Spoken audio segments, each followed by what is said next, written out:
Hi, everybody, and welcome to our webinar. We're going to get started in just 1 minute.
Okay, great. Well, we're going to go ahead and get started. So welcome to our March Agency to Agency webinar, How to Build Your Social Media Policy from Scratch.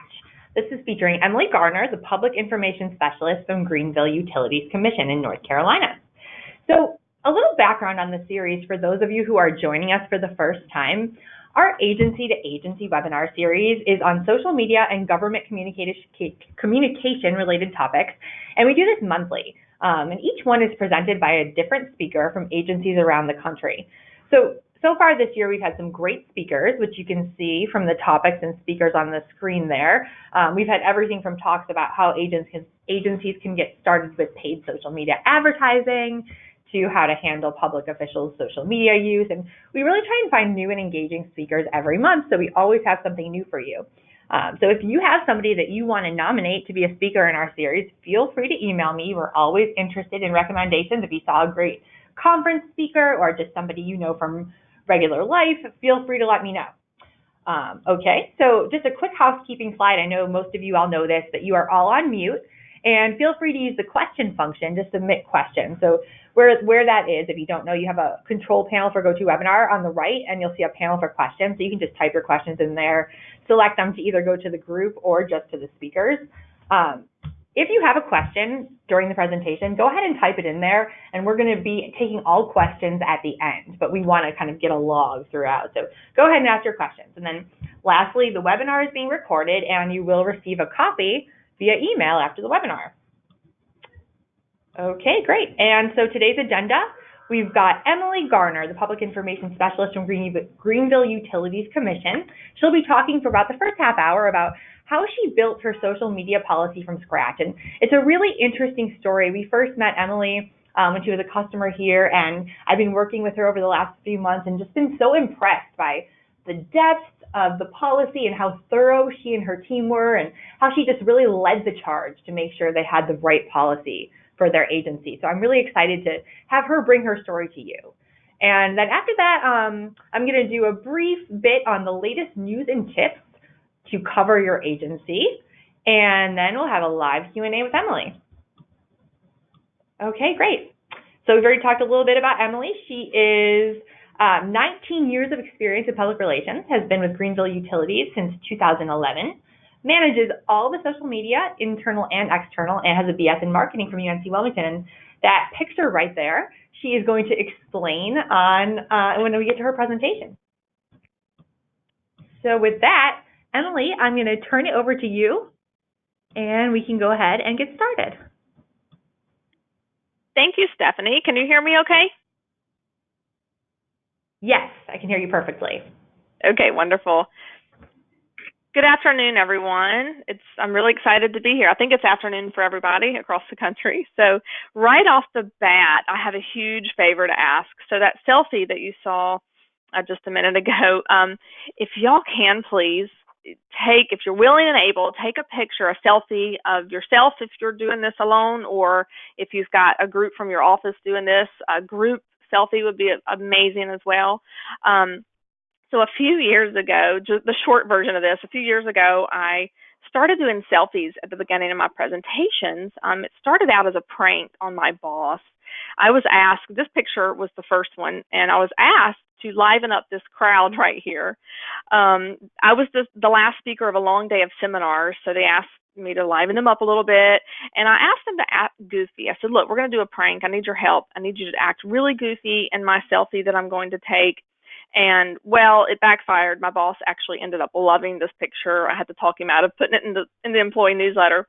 But you know what? At the end of the day, we had a blast taking this. And so now I include these selfie pictures at the end of my presentation, the beginning of my presentations, and people have a really good time doing this. So anyway, so I would love to share some of your selfies with my next presentation, which is going to actually be done in May. So send those to Stephanie, right down here, stephanie.hawkins@archivesocial.com, and then I think she's going to try to put them at the end of the presentation as well, so we can have some fun with that today. So we're going to do a quick poll. Stephanie's going to throw a poll up. Where are you with your social media policy?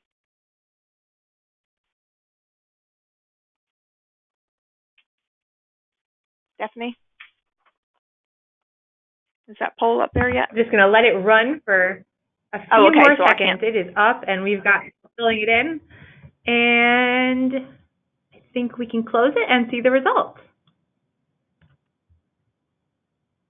So, Emily, can you see those results? I cannot. So, okay, I can read them out for everybody. So it looks like we got 30% of people saying that they do not have one at all.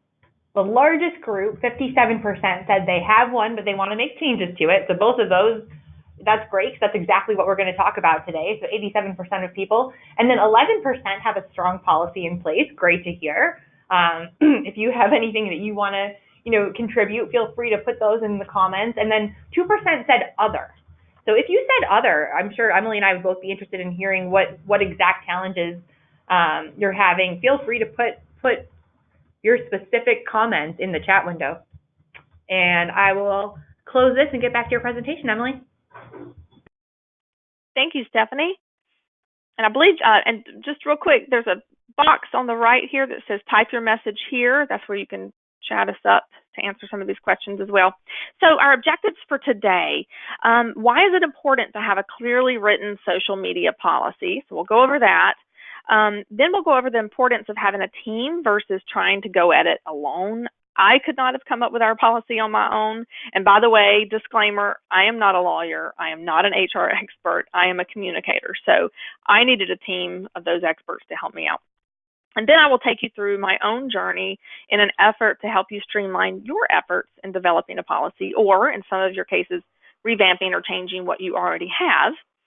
And then we'll go over the steps, or at least my steps, that I took to developing that policy from scratch. And real quick, if you look over here to the right-hand side of your screen, you will see a handout section. And 5 out of the 6 handouts I've included in my resource kit are there for you to go ahead and take a look at, at your own choosing. And then Stephanie will also email those out to you all at the end of this. But included in these packets is a project plan template. And this will help with some reminders of the steps that we're going to go over today.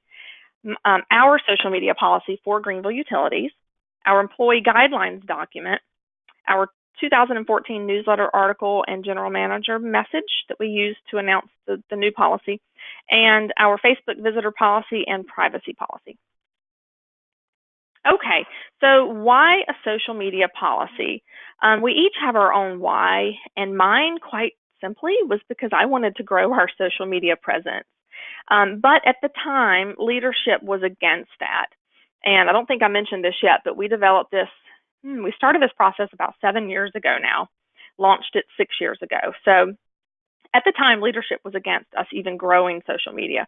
So part of my plan to convince them to expand social was showing them that we had developed a solid social media policy. And we'll dive more into this as we go along, but I do want to take the chance to answer a question that someone asked last week, which is, are social media channels considered limited public forums? And the simple answer is no, at least not for us as a public utility. Social media outlets are considered traditional public forums, We treat social media here at Greenville Utilities as if we would treat, say, a town hall event where customers can come and voice their opinions on a topic. So I hope that helps answer that question. So I'd love to hear, when you get a chance, share your why with us for being here today. Some of you have already done that in the poll, so thank you. I appreciate that. And while we're at it, when I do in-person interviews, I like to keep it light and more of a conversation. So I'd love to hear from you all today. At any point, feel free to type a message to us over there on that right-hand section. So one other poll: what are your biggest challenges in implementing a policy? So Stephanie's going to throw that up there real quick.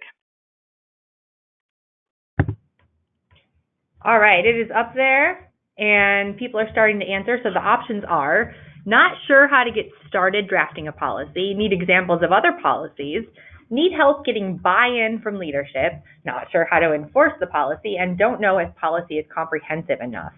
So I know those are all kind of long, so give yourself a chance to read through them. Got the answers rolling in.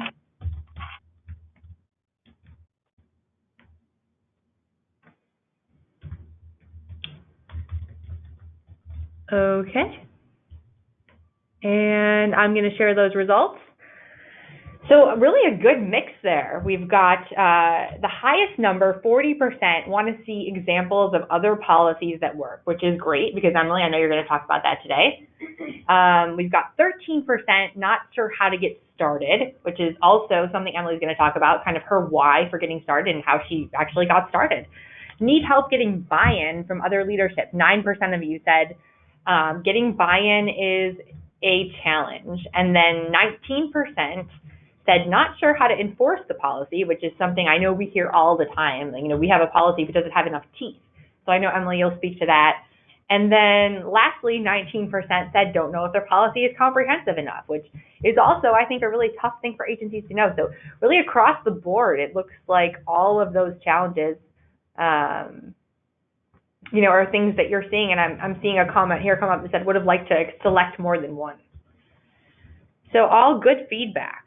And I will hide these results and give this back to you, Emily. Thanks, Stephanie. So real quick, a little about myself and our team that you see here on the screen. I now have 19 years of experience in marketing communications for nonprofits and public entities.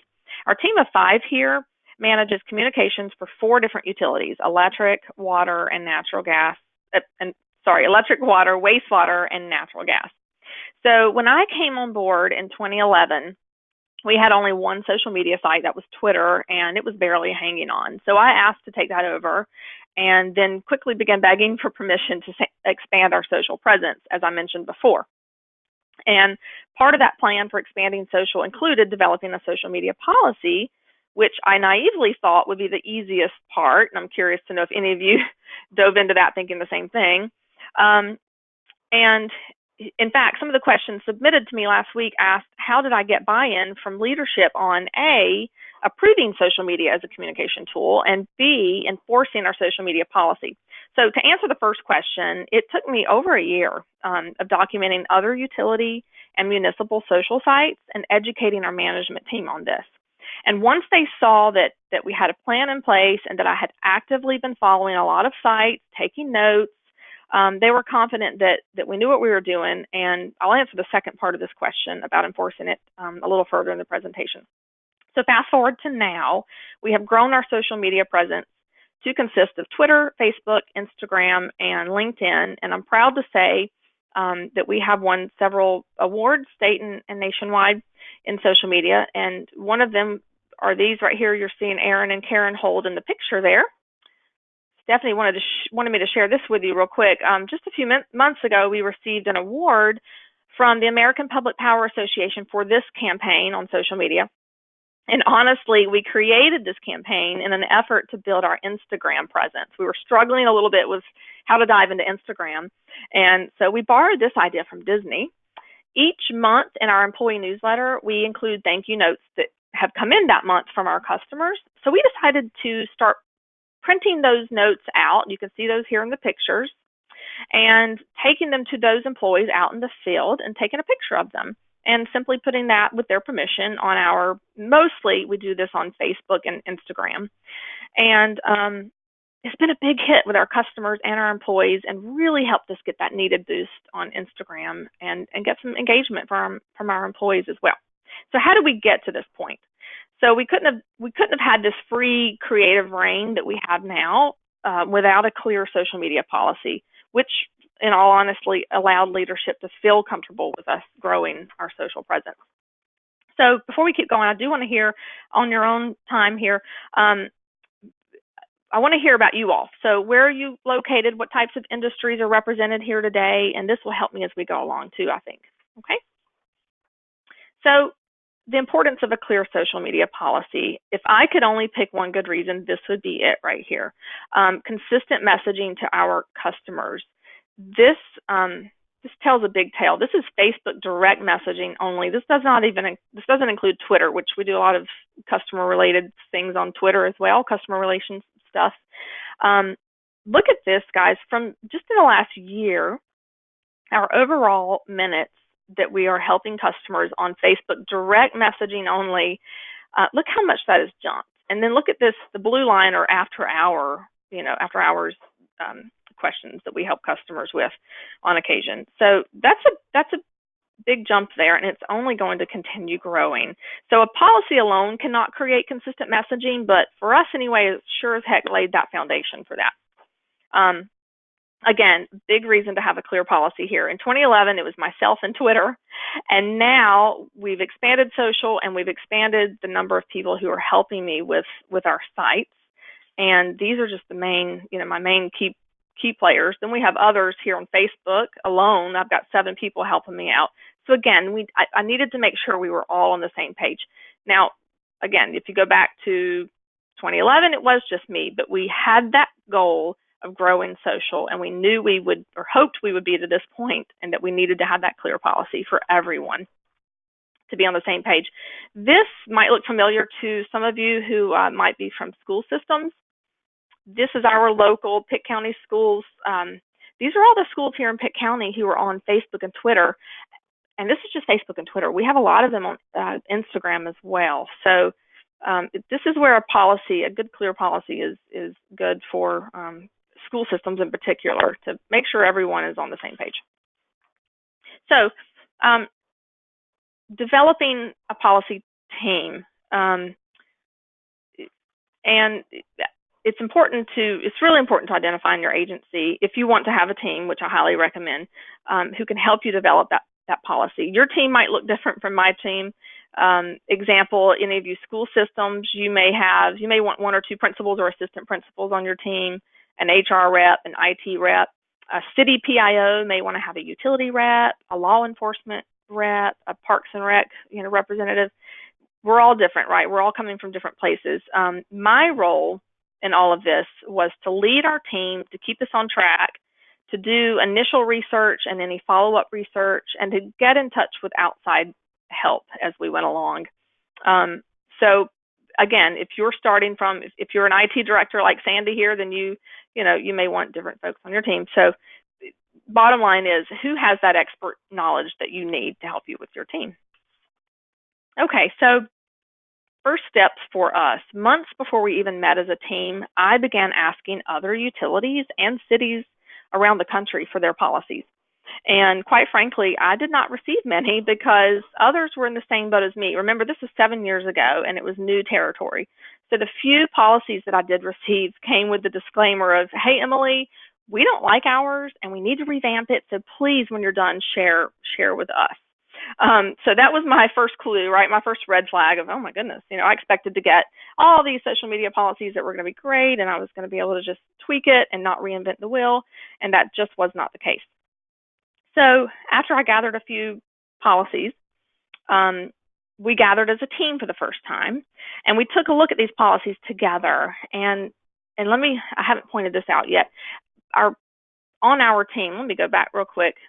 We had our public information officer, myself, our HR director, IT director, and we did not at first have our lawyer, and I'm going to get more into that in just a minute. So as that initial group was meeting, quite frankly, we could not understand the legal speak of a lot of what we were reading, which also sent up red flags, because if we can't understand it, then how can we expect others to understand it and for everyone to be on the same page?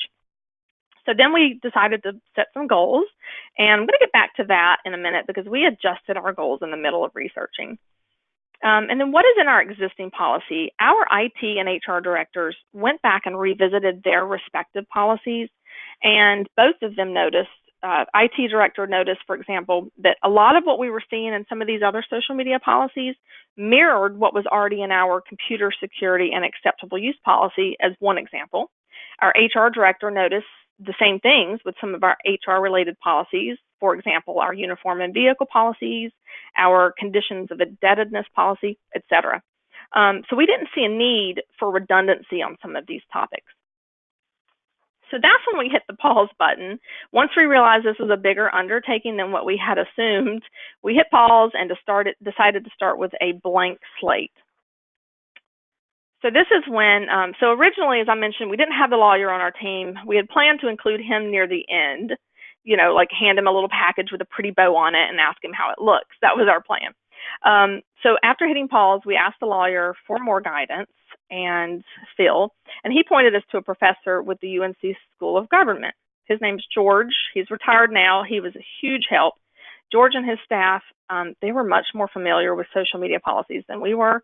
And George's first recommendation was to take some seminars, and he recommended specific seminars and webinars for us to attend. And he sent us a lot of helpful information via email. So we divided up the training that George had recommended. And I'm talking conferences, webinars, reading over material that he sent us. And FYI, some of our favorite training that we went through at that time showcased examples of how the National Labor Relations Board has ruled on various social media complaints by employees and employers. These cases were a big eye-opener for us. So also as a team, we took a full-day seminar that happened to take place right here in Greenville, so we got lucky on that one. This seminar was a great refresher on North Carolina public records and retention laws. And I want to point out that it's very important to know your state's public records laws regarding social media. North Carolina, we were fortunate enough to be in a state that's been forward-thinking in terms of social media policies.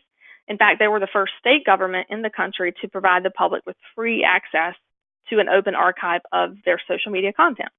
So that was a big help to us as well in our research and planning. So we went back and we revised our policy goals. And all of that training and research took us about 8 months. We learned a lot, and most of it was what we can and cannot include in our policy. So we revised the goals, and then we developed an action plan. I'll go over our goals first really quick. And these are, our goals are all listed in the, what are they listed in? The social media policy project sheet template that you've got. Our goals are listed there, so you don't have to worry about, you know, writing these down if you don't want to. But so first and foremost, we wanted to create a well-informed social media policy that clearly states its purpose and guidelines. We also wanted to keep it just short and to the point. Okay. Then we wanted to encourage GUC, our employees, to be aware of posts that could be perceived as negative or unacceptable on their personal social media sites regarding Greenville utilities. Now, this was the tricky part, and we'll touch more on that in just a minute. And then finally, we wanted to make employees aware that we, the PIO staff, administer social media sites, and that employees are not authorized to post information or answer questions on behalf of us without our prior approval.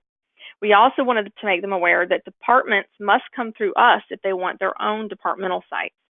And this came about because someone actually, before we started our Facebook page, someone had started one for us. We don't know who.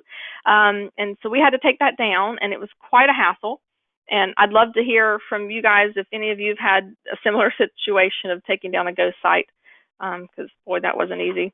So once we established these goals, we created a project plan, and that's what's included in your handout, the project plan template. It lays out who does what and when, and it really helped us stay on track and make sure everyone was on the same page, and our team really loved it. Then we took a look at what we can legally control and not control, and bottom line is we can only control what our site admins do, aka me and those who are helping me, what our non-admin employees can and cannot post on our official Greenville utility site. And even then, we have to be careful about what we delete if we feel it's necessary to delete an employee's or hide an employee's comment on our post. So based on our research, as well as recommendations from our commission lawyer and George at the UNC School of Government, we decided it was best to have two documents: the legal social media policy for Greenville utilities and a guideline, which is not legally binding. We call that our employee guidelines for social media. So real quick, we'll go through the policy. I'll just pull out some excerpts here. I have this screenshot of our policy just to point out that we did stick to our goal of keeping it short, to the point, and simple. We only broke it into three parts. The first part is the purpose, and it simply states, this policy applies to personnel acting in an official role on behalf of Greenville Utilities when using social media as a GUC communications tool. The policy was designed for two purposes, and then we lay out those two purposes. The second section, authorized social media personnel, right here. That's just the who. That's who can manage Greenville Utilities sites, who can answer questions, and that we can go to subject matter experts when we do need help in preparing those responses. And then we also put in here that any other GUC departments wishing to establish a social media site are required to come through us and submit a form. And when you open up your social media policy, our social media policy, you will see that page 3 is that Exhibit 1, which is the form that they can fill out if they would like to start their own social page. And then the third part of the policy is the what. This part right here is the longest part. That's the basic guidelines of what we as authorized personnel can post, not post, delete, not delete, archive, not archive, which all of you know we have to archive it all, right? I wanted to throw this in real quick. I would love to hear if anybody else has or had this, I call it my old school way of archiving our social media content before we did sign up with Archive Social. And I still occasionally do this if I've had a conversation with someone on social media or answered some questions that may have had some gray areas, or I'll screenshot it and save it, for later if I want to go back and see, how did I answer that difficult question? So anyway, I'd love to hear if anybody else does this, screenshot your conversations with folks on social media. And also real quick, I want to go back to this graph because I learned about a year ago now that, and I won't get into the weeds of this, but in case any of you keep track of your direct messaging stats, which aren't as easy to keep track of. We were doing a lot of manual work for this because I wanted to keep track of the overall minutes versus the after-hour minutes that we're spending helping customers on social media. And so Archive Social my rep was able to show me how I can use tags to help us with that, and it really cut down on the amount of manual labor we had to do for this graph here. So this brings me to our employee guidelines document. Again, this is where you really need to get, if you want to do something like this, really need to get guidance from your own HR or legal experts. Since an agency's policy cannot control what its employees do on their own social media sites, we decided to develop this guidelines document. It's not legally binding. It's not designed to hold employees accountable, but simply designed to give them guidance on navigating those choppy waters of social media. For example, I just pulled this one out. Employees can protect their privacy and reputation by being mindful that online posts will be public for a long time, even after it's been removed from the internet. Simple reminders like that, right? So once we came up with our policy and our employee guidelines, then we were left with communications plan. How do we roll out the policy and guidelines without appearing as Big Brother, right? We didn't want them caught up in thinking, oh no, they're throwing another policy at us. Instead, we wanted to give employees a sense of ownership and pride in our social media. We the people, right? When we're proud of where we work, we don't want to harm that good reputation, right? And we want to engage more with our employer. So that's the feeling we wanted our employees to have as we started expanding our social presence and rolling out our social media policy. So how did we do that? We decided to announce the new social media policy and our new Facebook page at the same time in an effort to keep that subject on the lighter side. And we did this through our employee newsletter, a memo from our general manager, which was basically the same as this right here, and all users' email. We posted the announcement on our intranet site. We placed the memo and the announcement in our crew mailboxes. And it's, of course, now, it's part of our HR manual for new employees as well. I pull this out because the basic message that we sent out, and we have this message a lot from leadership, and which is, reminding employees that as a public employee, you are representing us 24/7. When you're at the grocery store and someone approaches you with a question about their bill, you don't just turn around and ignore them, right? You represent us 24/7. So we took this opportunity to reiterate that message. And this excerpt, just says, taking this extra step into social media is a good reminder that as a public utility employee, we represent GUC 24/7. So we kept that reminder out there as we announced, each time we announce our new social expansion or mention our policy. So a few examples of how we try to give employees a sense of ownership on our social sites.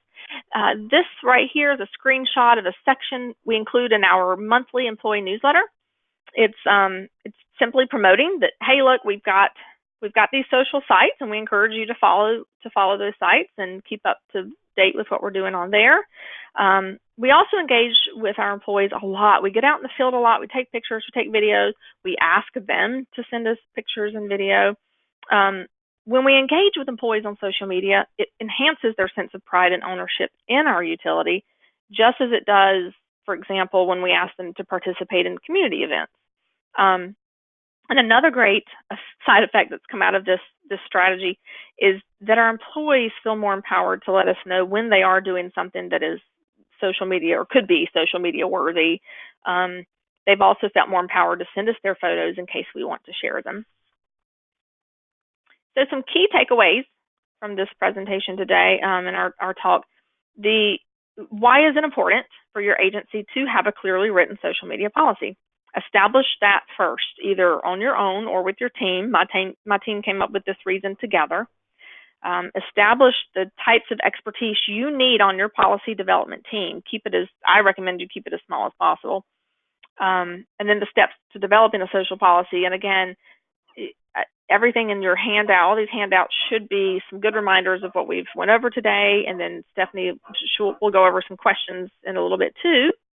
And I think with that, I'm ready to hand it back to Stephanie. Okay, great. Thanks, Emily. And I'm going to take the screen back. See? And I have some good news. While you were talking, we got some great selfies in. So let's take a look at who we have here. All right. So we've got some selfies from around the country, it looks like. Some really nice comments came in too. So thanks for sending those in. This is really fun. I know, Emily, you'll probably be able to use these in your future presentations, right? Yes, that's fun. Thank you. Okay, great. And thank you so much for just giving us that behind-the-scenes look at how you built your policy. That was really interesting. And I'm thinking, while we're transitioning kind of back to the next part of the presentation, I just want to put you on the spot and ask you one more question. And that is, has there ever been a time that having a policy has come in handy when it's come to having to delete a comment or a post on your Facebook page or dealing with quote-unquote trolls? Yes. Can you hear me okay? Yes. Okay. Yes. So let me first say our leadership has been great in letting us do what we feel is necessary. Okay. So as for enforcing the policy with our personnel who helped me manage our social sites, there was actually, I'd say about almost a year ago, just a minor instance when I was glad I could turn to our policy. We had a customer post something negative towards another customer, and almost even kind of threatening, sort of. It was a very gray area. And before I could even think about whether or not to address that comment, one of our newer employees helping me out, she took it upon herself to delete that comment.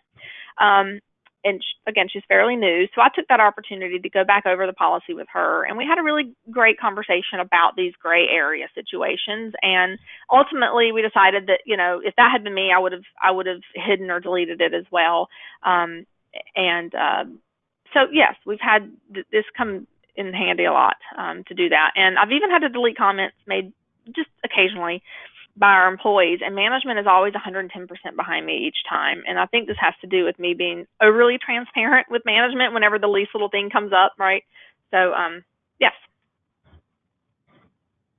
Okay, great. That's so interesting. And it's really a perfect segue for our next piece here. So we have a brief segment where we're just going to give you a quick moment while you're entering in your questions. So please, we've already got a bunch of questions, and if you have more questions, now's the perfect time to answer them. But while you do that, we want to just do a quick piece where, you know, a lot of people do come to us at Archive Social with questions about legal and policy issues, and we know that you as an agency have to protect yourself. And to that end, we have a section here called Social Media CYA, which of course stands for Cover Your Agency.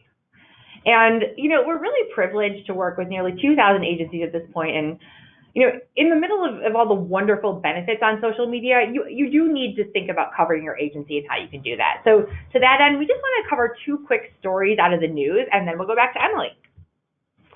So the first story we want to talk about here comes out of Elkhart, Indiana.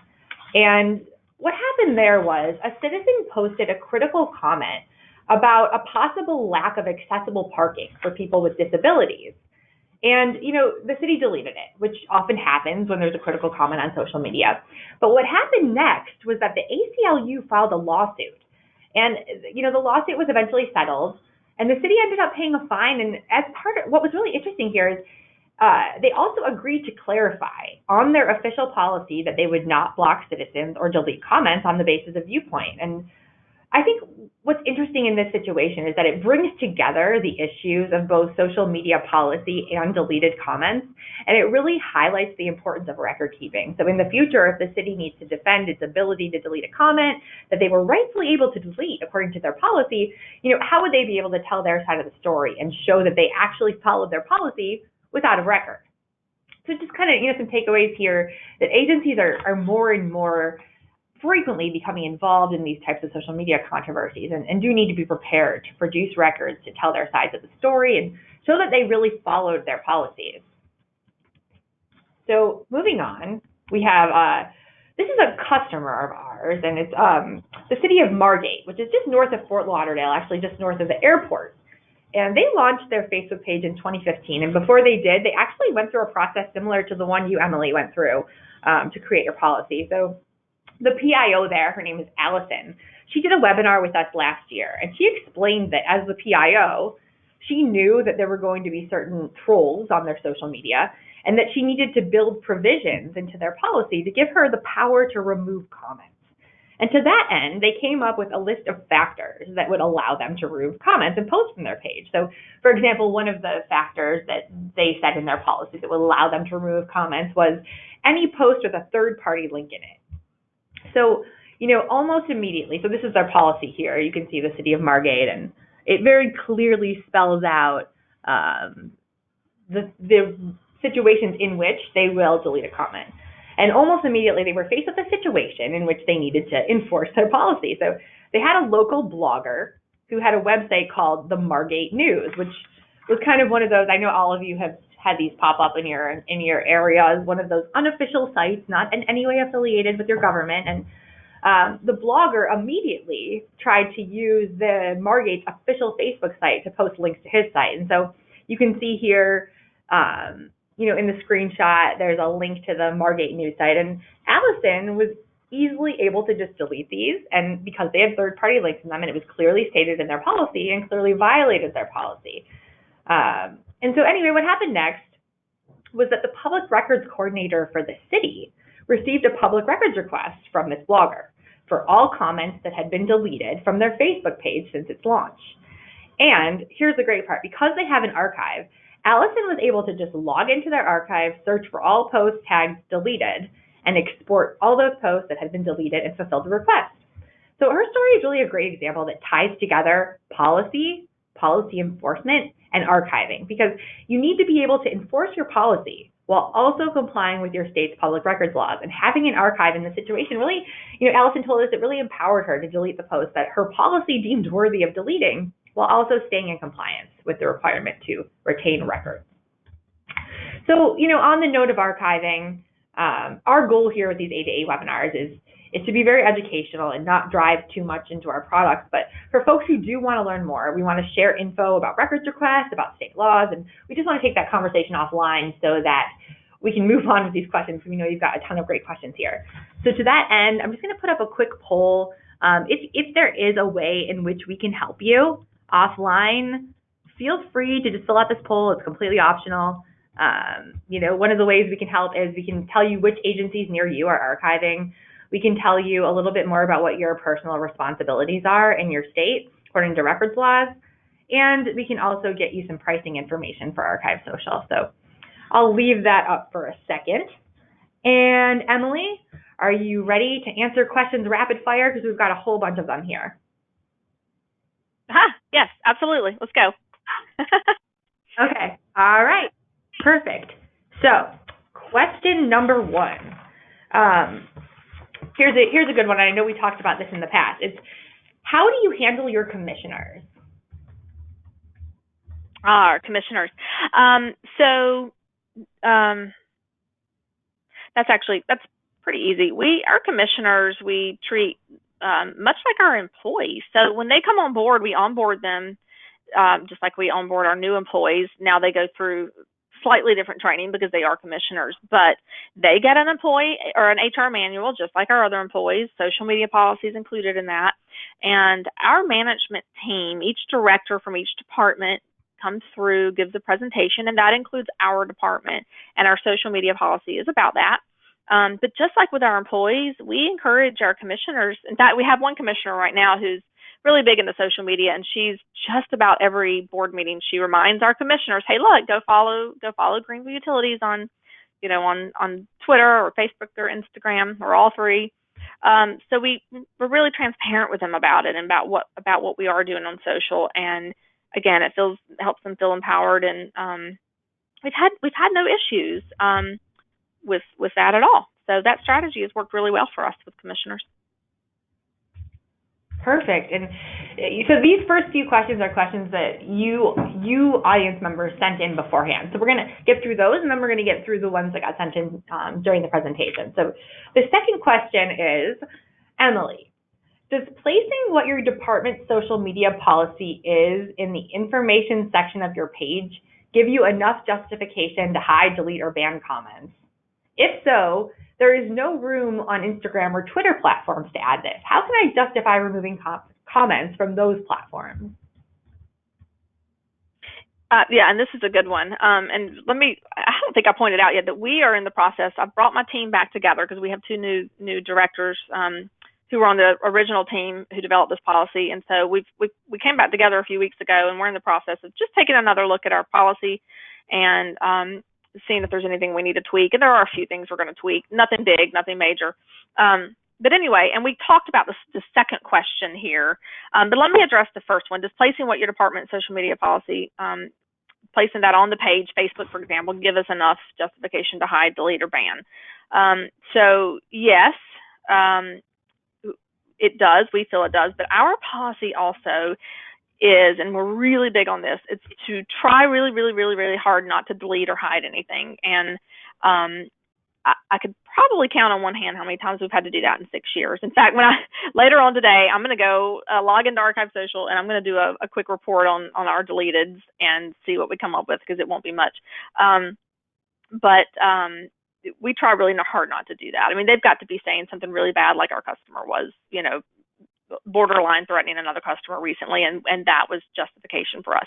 Again, our policy is to think of it as I don't know, like a public event, or even like a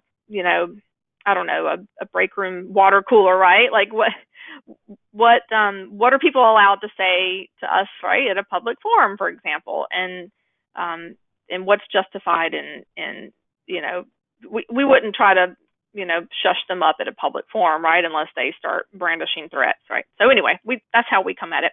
And then the other question, if there's no room on Instagram or Twitter platforms to add this, how can I justify removing comments from those platforms? So Stephanie and I talked about that, and she had some really good ideas because we've talked about that here internally as well, on how to handle that, because there is no room on Twitter or Instagram unless you put it in your bio, right? Or like Stephanie said, she said, well, you could pin it, have a pinned tweet, but that's really good prime real estate, right, for us on our social pages, and not necessarily something we want to throw up there. I really like Stephanie's suggestion of, well, maybe in the bio, in the Insta or Twitter bio, we can put, hey, for our social media visitor policies, visit our Facebook page, to read the full thing there. Any other comments on that from you, Stephanie? Yeah, no, that's great. And I would love to hear anybody else's solutions to that too, if other people have solutions, because that's a great point about that real estate, and it's kind of tricky to figure out where it should go. Mm-hmm. And can I point out one other thing? Something that's worked well for us. When we have a customer or anyone come on to our social media sites and say something negative or whatnot, we will take it offline, and that's worked really well. We'll say, hey, sorry you're having this issue or whatever. I will direct message you, and we do, and we take it offline, and that's been a great solution. And we actually had a customer once go back and delete her own comment, and then on her own social page she posted an apology for being so mean to Greenview Utilities. So that's worked really well for us too, in helping to avoid having to delete or hide anything. Interesting. Okay, great. So here's another one. This one's from Inna, and she asks, is any city employee's social media account a public record just because he or she is affiliated with the city? That's an excellent question. So again, I'm no lawyer or HR expert, so that's definitely a question, for one of them. But what I've learned through the years is that, and through our, research with all this, is that it's no. Now, where it might become questionable is if someone were to go on to, as an employee, your personal Facebook page, for example, and start asking questions like maybe bill questions or, questions about their service, and you start answering those there. That could violate a lot of things, right? Personal protection type laws. But anyway, that's where it starts to get gray and could potentially be, a public records type issue. Does that make sense? I hope. And it kind of goes along with texting. I know that, if you're texting with your coworker and it's all about personal stuff, a birthday party coming up, and then all of a sudden it turns to work related stuff, then that could potentially then be, public record, right? So it goes hand in hand with that. Yeah, and I think it really does make sense to learn a little bit more about your state's laws, because each state kind of words it differently. But we have a great resource on our website. If you go to our website, in the Y Archive section, it's a map of the United States, and you can click on any state, and it specifically goes into depth about your state's laws. So if you're curious about that, I'd recommend going there. Okay, so another great one we have. What is, and I know you spoke to this, but I think it's kind of worth teasing out again, because it's a really important point. And so what is a reasonable length for a social media policy? What counts as too long? What counts as too short? And how do you make it comprehensive, but not too long so that nobody reads it? Right, that's a great question, and that's something you definitely need to really research on your own with what you guys are comfortable with. We wanted to keep ours as short, sweet, to the point as possible. So that's why we were able to do that by having our HR director and having our IT director go back and look at their policies. And we did this a couple times. We did this together. Like, they would bring their policy, a certain part of their policy, to the table and go, what do you guys think about this? And we would all analyze it and decide whether or not it should be reiterated in a social policy or not. And in most cases, we decided, well, that's something that, that's covered in that policy, so we're not going to reiterate it in the social policy. And in fact, at one point in our policy, when you're looking through that, you will see that it references our IT policy, one of those policies. So that's how we were able to keep it as short as we could. in order to make it as clear as possible. So really it's up to each of you guys. That's where the goals, it's really important to map out those goals of what it is you want to get across to employees in your policy. Great. Okay, next question. Is there any other way to log into the city Facebook besides doing so through employees' private accounts? Many don't want to do so just for that reason. Many don't want to participate in the city's Facebook because they have to log in through their private accounts. Yes. So that is the only way to do it. You know, back in the day when we first started ours, we had we created a fake account, and of course now we know that Facebook, because that's just not, they're going through and deleting those, as I think many of you know. And if you're the only admin, if your fake account is the only admin out there for your company page, your business, your municipality or utility page, then it's going to be gone, right? So once that fake account's deleted, so by Facebook. So yeah, that's the only way that I'm aware of, at least right now, that you can do.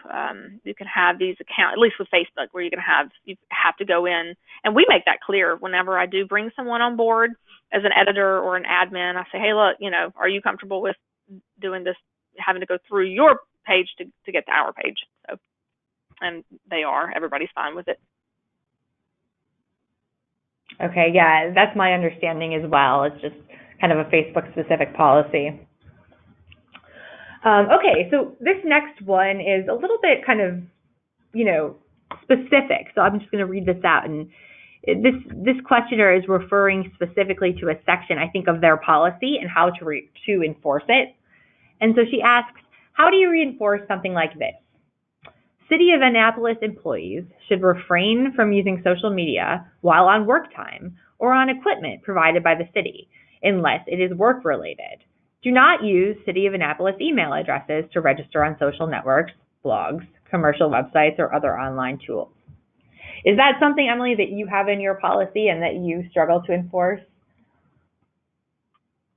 No, that's actually part of our that IT policy that I mentioned that we already had in place. Mm-hmm. The acceptable use of, I forget the official name, but basically what you can and can't do on Greenville utilities, equipment, i.e., computers, phones. A lot of us have GUC phones and iPads, right? So what can and can't you do on those? What can and can't you do with your work email? That's all addressed in that policy. So again, and I'm trying to look now, and you'll see that's part of your handout here is our social media policy, and in here somewhere it does reference that particular, right here, behavior on GUC social media sites and the use of GUC electronic equipment for using the social media tools must follow all applicable GUC policies as well as federal and state laws and regulations.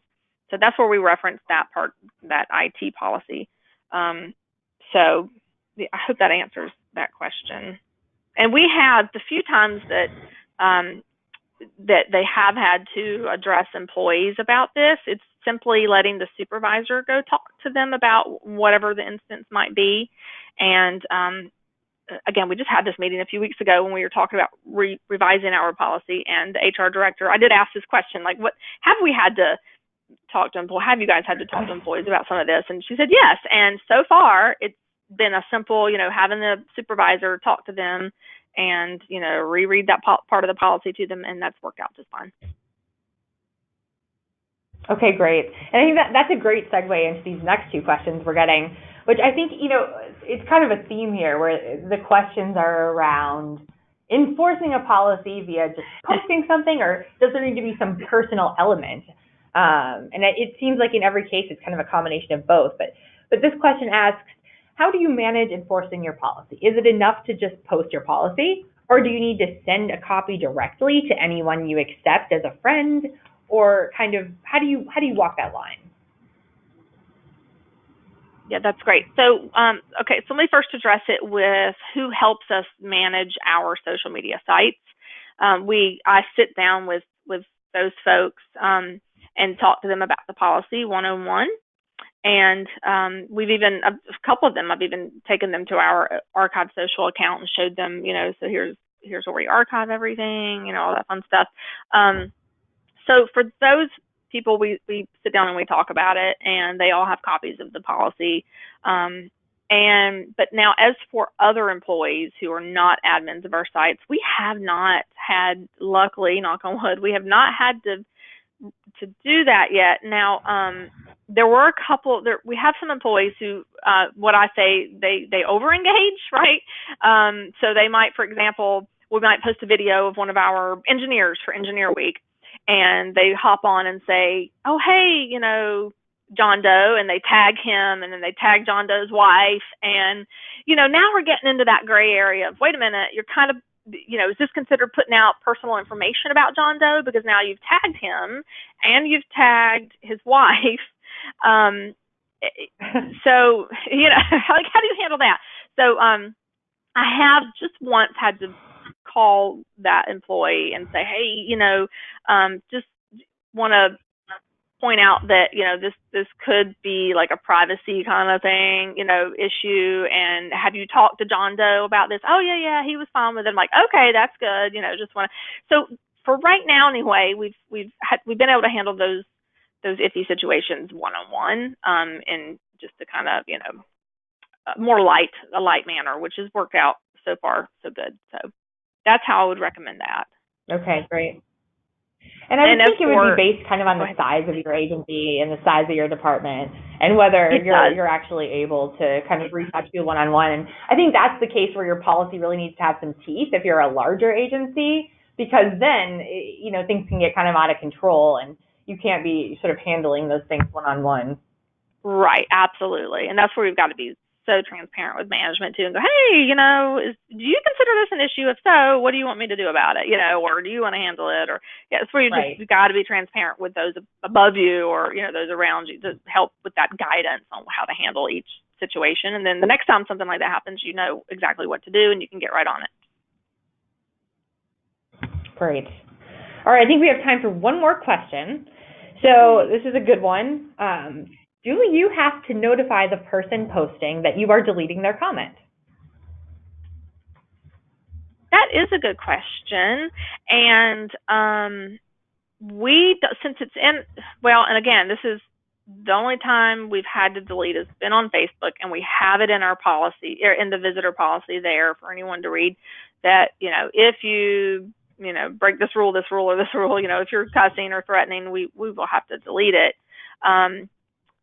So no, that we don't notify that person that we're going to delete.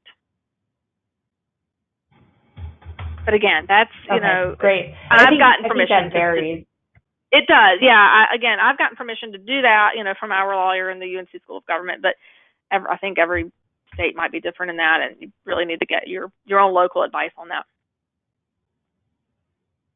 Definitely. And I think just having that written in your policy is just as a baseline what you need to do.